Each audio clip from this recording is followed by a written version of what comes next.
மக்களே, கூட உள்ளவங்க ஒர்க் பண்ணுற பிளேஸில் உள்ளவங்க சரியாக வேலை பார்க்கறதுனால அவங்கள வேஸ்ட்டுன்னு நினைக்கிறீங்களா? அப்போ இது உங்களுக்காக தான். சேவ் பண்ணிக்கோங்க. எங்கள் யுவராஜ் சார் அடிக்கடி சொல்லுவார் எங்ககிட்ட, இவங்களுக்கு வேலை தெரில சார் அப்படின்னு சொன்னால் கூட அவங்களுக்கு நம்ம வேலை கற்றுக் கொடுப்போம் சார், அவங்கள கற்றுக் கொடுத்து நம்ம மேலே கொண்டு வருவோம் அப்படின்னு சொல்லுவாங்க. இதுக்கு அழகாக நம்ம பர்வீன் சுல்தான் மேடம் ஒரு கதை சொல்லியிருப்பாங்க. என்னென்னா, ஒரு லேடி வந்து பஸ் ஸ்டாண்டில் நிற்கிறாங்க. அப்போ அவங்க ஹேண்ட்பேக்கை ஒருத்தவன் அடிச்சுட்டு போயிட்டான். போகிறப்ப அவங்க திருட்டு போகுதுன்னு கத்துறாங்க. சுற்றி உள்ளவங்கலாம் என்னம்மா ஆச்சு அப்படிங்கிறப்ப, என் ஹேண்ட்பேக்கை அடிச்சுட்டு போயிட்டான் அப்படிங்கிறப்ப அவன் ஓடிட்டான்.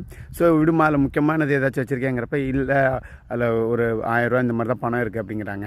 சரி விடுமா, அதோட போச்சுன்னு சந்தோஷப்பட்டுக்கங்கிறாங்க.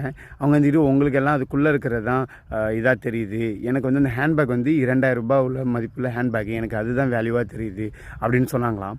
ஸோ அந்த மாதிரி தான் நம்ம கூட உள்ளவங்கள அவங்க எப்படி அவங்க கேரக்டரை வச்சு அசம்மே பண்ணக்கூடாது. ஆனால் அவங்கள வச்சு நம்ம என்ன பண்ண முடியும்னு பார்க்கணும். அதுக்கு எங்கள் அனுமமும் ஒரு அழகாக சொல்லுவாங்க, இந்த உலகத்தில் பயன்படாதவர்கள்னு சொல்லி யாருமே கிடையாதுங்க, சரியாக பயன்படுத்தப்படாதவர்கள் தான் இருக்காங்க. ஸோ எல்லாத்துக்கும் ஒரு சான்ஸ் கொடுங்க. அதனால் சரியாக பயன்படுத்தப்படாதவர்களை பயன்படுத்தி பாருங்கள், அவங்களும் நல்லா ஒர்க் பண்ணுவாங்க. தேங்க்யூ.